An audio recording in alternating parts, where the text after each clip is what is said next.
ഡേയ്, നിന്റെ കൂടെ വന്ന വരുത്തന്മാരൊക്കെ സ്ഥലം വിട്ടോ? ഇല്ല, അവരൊക്കെ നമ്മുടെ ഗ്രാമത്തിന്റെ ഭംഗി ആസ്വദിച്ചോണ്ടിരിക്കുക. നമ്മുടെ ഗ്രാമമോ? നീയും വരുത്തനല്ലേ? എന്തോ നാടാ ഇത്? ഭൂമി എല്ലാ ജീവജാലങ്ങൾക്കും അവകാശപ്പെട്ടതാ. അല്ലാതെ ഇന്ന സ്ഥലം ഇന്നേ ആൾക്ക് എന്നൊന്നുമില്ല. നീ മരിച്ച് മുകളിലോട്ട് പോകുമ്പോ ഈ സ്ഥലം നിന്നോടൊപ്പം വരുമോ? നിന്റെ അവിഞ്ഞ ഡയലോഗ് നിർത്തിക്കോ, അല്ലെങ്കിൽ എന്റെ സ്വഭാവം മാറും. പറഞ്ഞേക്കാം. അല്ലേലും പോത്തിന്റെ ചെവിയിൽ വേദമോദിയിട്ട് ഒരു കാര്യവുമില്ല. അതൊക്കെ പോട്ടെ, നീ കാര്യം അറിഞ്ഞോ? എന്തോന്ന് കാര്യം? ആ പാവം വാസുചേട്ടന്റെ തോട്ടം ഏതോ ഒരു അലവലാതി നശിപ്പിച്ചു. ചേട്ടൻ ആകെ വിഷമത്തിലാ. അതിന് ഞാനെന്ത് വേണം?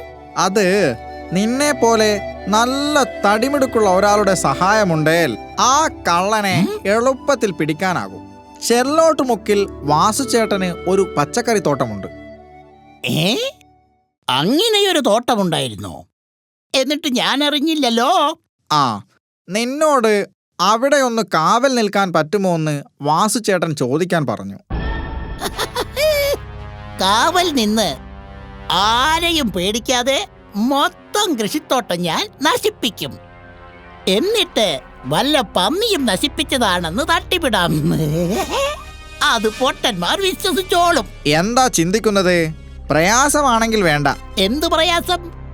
ഒരാൾക്ക് ഒരു സഹായം ചെയ്യാൻ കിട്ടിയ അവസരമല്ലേ? ഞാൻ റെഡി. ആ, എങ്കിൽ വാ, നമുക്ക് വാസുചേട്ടന്റെ വീട്ടിലേക്ക് പോകാം. കേളനെവിടെ? അവൻ ചെറിയൊരു സൂത്രപ്പണി ഒപ്പിക്കുന്നുണ്ട്. അവൻ ആ മൊട്ട രവിയെയും കൂട്ടി സൂത്രത്തിൽ ഇവിടേക്ക് വരും. അവനുള്ള പണി നമുക്കിവിടെ വന്നിട്ട് കൊടുക്കാം.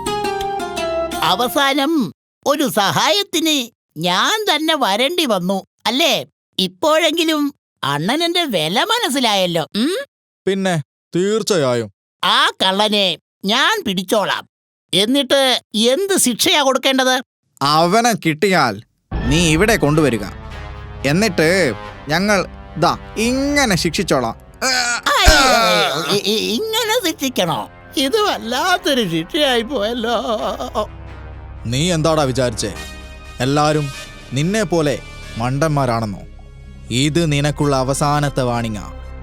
ഇനി മേലാൽ മറ്റുള്ളവരെ ശല്യപ്പെടുത്തുന്ന രീതിയിൽ എന്തെങ്കിലും ഒരു പെരുമാറ്റം നിന്റെ ഭാഗത്തു നിന്നുമുണ്ടായാൽ ഈ നാട്ടിൽ നിന്ന് തന്നെ നിന്നെ ഞങ്ങൾ ഓടിക്കും. മനസ്സിലായോടാ മൊട്ടെ? അയ്യോ, എടാ ഉടങ്കൊല്ലി കേളാ, നീ എനിക്കിട്ട് പണി തന്നതായിരുന്നു അല്ലേ? പിന്നെ നിനക്കു മാത്രമാണോടാ ഇതൊക്കെ കഴിയുക?